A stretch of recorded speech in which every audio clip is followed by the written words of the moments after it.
लगाओ। दाव पर क्या लगाते हो? मैं अपने पांचों गाँव लगा रहा हूँ भाई। ये देखो पोबारा।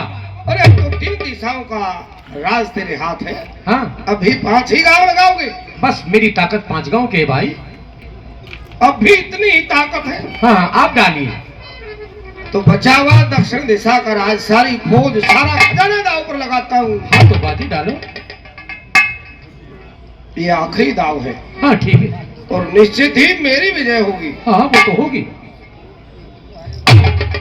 लेकिन आखिर में भी काने 3 है भाई। नहीं नहीं, पुरस्कार दोबारा दे। नहीं भाई, काने 3 है। देखो 1 2 3 काने 3 है मेरे पास। ये कैसे हुआ? बस ये भगवान की मर्जी है। काने 3 है भाई। मैंने तेरा राजपाट धनमाल सब कुछ जीत लिया है। हाँ पुरस्कार। हाँ, अब तूने चारों दिशाओं का राज जीत लिया। हाँ सारी फौज तेरी हुई, सारा खजाना तेरा हुआ। हाँ तूने मुझे पराजित कर दिया। हाँ, लेकिन एक चीज बाकी है भाई। अब? हाँ, नहीं नहीं पुरस्कार। भाई एक चीज बाकी है। नहीं, अब मेरे पास कुछ भी नहीं है। मैं तो सब अकेला ही हूँ। मेरे पास कुछ नहीं है पुरस्कार। एक गांव पे दमयंती रानी को, हम यहाँ के राजा हैं। ठीक है।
यहाँ के राजा आप हो? हाँ, मैं हूँ राजा यहाँ का। आपकी आज्ञा का पालन हो। अवश्य करना पड़ेगा।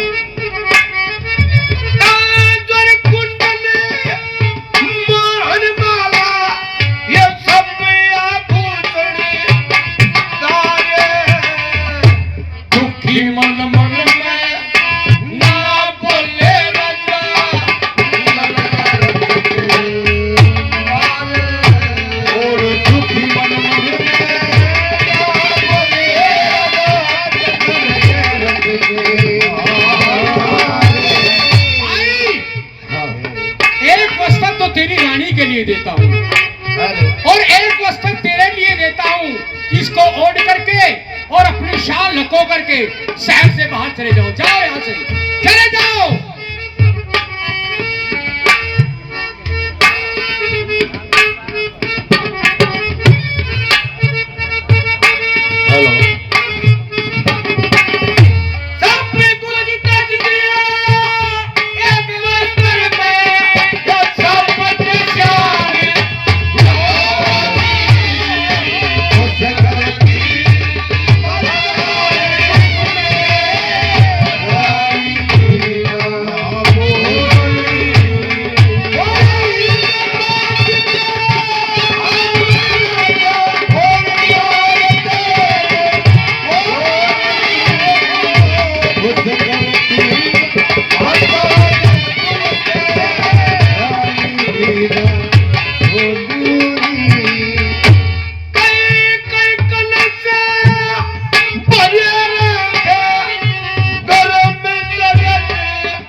खाना देगा हाँ। या उसकी इज्जत करेगा, उसका जन्म बच्चा पत्थर के गोलों में पिलवा देगा।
राजपाट धन दौलत सब हाथों से चला गया महाराज।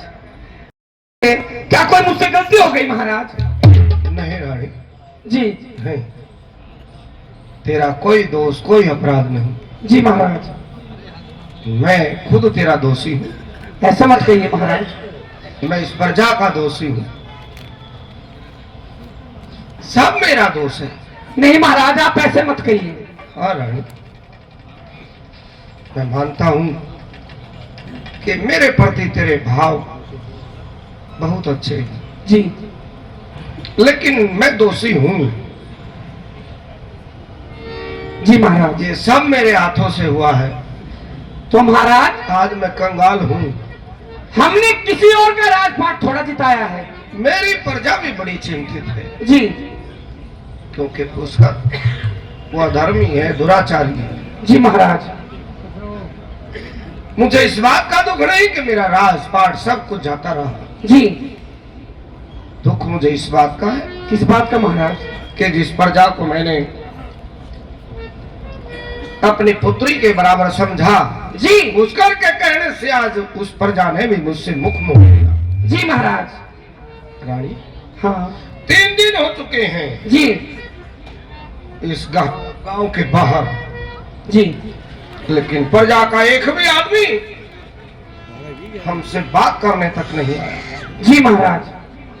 अब ये अंधेरी नगरी बन चुकी है, जी लेकिन मैं इसमें प्रजा को दोषी नहीं मानता। कैसे महाराज? क्योंकि पुष्कर ने चारों तरफ ये मुनादी कराई है, इस प्रजा का कोई भी आदमी हमसे बात करेगा, उठना बैठना हमें देगा या जलपान देगा, जी हमारा सम्मान करेगा, जी उसका जन्म बच्चा पत्थर के कोल्हू में पिलवा दिया जाएगा। जी हाँ मेरी प्रजा सुरक्षित नहीं है। जी अगर हम यहाँ रहे जी महाराज। तो प्रजा का कोई ना कोई सदस्य आकर हमसे बात करेगा। हो सकता है महाराज। यहाँ हमारा रुकना उचित नहीं है। जी महाराज। इस नगरी का त्याग करते हो। जैसे आपकी मर्जी महाराज। चलिए चलिए। जिसका दुनिया में कोई सहारा नहीं होता ना, जी ये वन ही उनको सहारा देता है। ठीक है महाराज चलिए। वन को चलते हैं।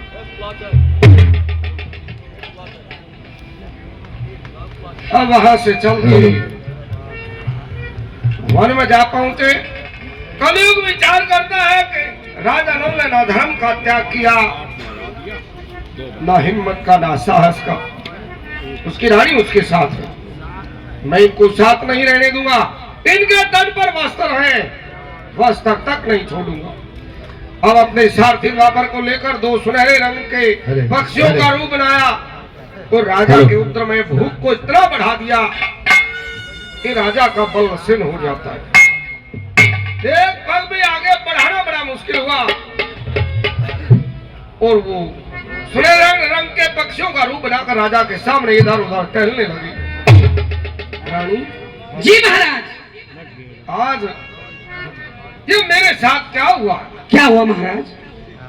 मेरे शरीर में बल नहीं है रानी। जी मैं पग आगे बढ़ाता हूँ जी लेकिन पग बढ़ाया नहीं जाता। ऐसा क्या हुआ महाराज? और मुझे इतनी भूख लगी है जी। इतनी भूख तो जीवन में कभी नहीं लगी। जी महाराज।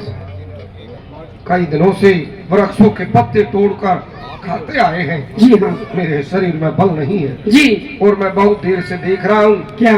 कि 2 सुनहरे रंग के पक्षी बार बार मेरे सामने इधर से उधर वो टहल रहे हैं। जी हाँ। तो मैं अपना ये वस्त्र इनके ऊपर डालकर इनको पकड़ लेता हूँ। तो क्या करोगे महाराज? इनको पकड़ लेंगे, इनको खाएंगे। राम राम राम महाराज, कैसी बात कर रहे हो? मर्यादा भंग हो जाएगी, धर्म खंडित हो जाएगा महाराज। कैसी बात कर रहे हो आप? जीव हत्या पाप है महाराज। हाँ रानी जी मानता हूँ कि हिंसा पाप है, जी जीव हत्या नहीं करनी चाहिए, जी हाँ। लेकिन ये भी तो धर्म है। क्या? अपने प्राणों की रक्षा करना। जी मैं क्षत्रिय हूँ, राजा रह चुका हूँ, जी मैं भिक्षा मांगकर अपना पेट नहीं भर सकता। जी। अगर राजा आपत्ति में अपने प्राणों की रक्षा के लिए अगर मांस खाता है तो दोषी नहीं है। जी महाराज। अगर कोई अपनी जिह्वा के स्वाद के लिए मांस खाता है जी तो दोषी है। ठीक है महाराज, जैसे आपकी मर्जी।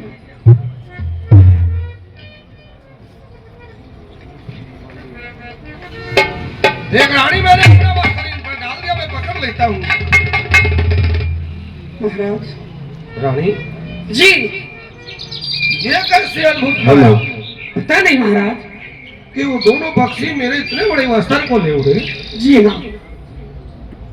नहीं नहीं, ये कोई साधारण बात नहीं है। जी। उन पक्षियों में इतनी ताकत नहीं थी कि वस्त्र को ले उड़ते। जी। ये कोई ना कोई भेद है। जी प्रतीक्षा करते हैं। अरे राजा रानी, महाराज क्या तुझे कोई आवाज सुनाई दी? नहीं तो मुझे लगा कि किसी ने मेरा नाम लेकर पुकारा हो। यहाँ हो सकता है ये मेरा भ्रम हो। यहाँ इस निर्जन वन में मुझे कौन नाम लेकर पुकारेगा? जी महाराज, भ्रम है आपका। हाँ, राजा मेरा भ्रम नहीं है। अभी आवाज सुनी आपने? क्या तुझे नहीं सुनाई दी? मुझे तो नहीं सुनी। मुझे आवाज सुनाई दी। अच्छा, मेरा भ्रम नहीं है। जी अरे कौन है भाई? मैं कलयुग महाराज। कलयुग महाराज? अरे भाई मुझसे क्या चाहते हो? मैंने तेरा राज पान धन दौलत सब कुछ जुए के खेल में जीत लिया है, और मैं आगे क्या करता हूँ तेरी दो संतानें वो भी तेरे हाथों से छुटवाती है। तूने मेरा राजपाट जिता दिया। हाँ ये हालात तेरे कारण हुए हैं मेरे। हाँ, अरे मैंने इस जीवन में तेरा तो कोई अपराध नहीं किया था, परंतु तूने मेरे साथ ऐसा क्यों किया और अब मुझसे क्या चाहते हो भाई? आगे क्या करता हूँ मेरी बात सुन। कहिए।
और जो कुछ लिख दिया मना कलम से कौन चारू ये करना रे इतना दुख दे दूंगा आगे तुम तरसोगे इतना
कैसे गुजारा जो कलू के सन्मुख हर लिया।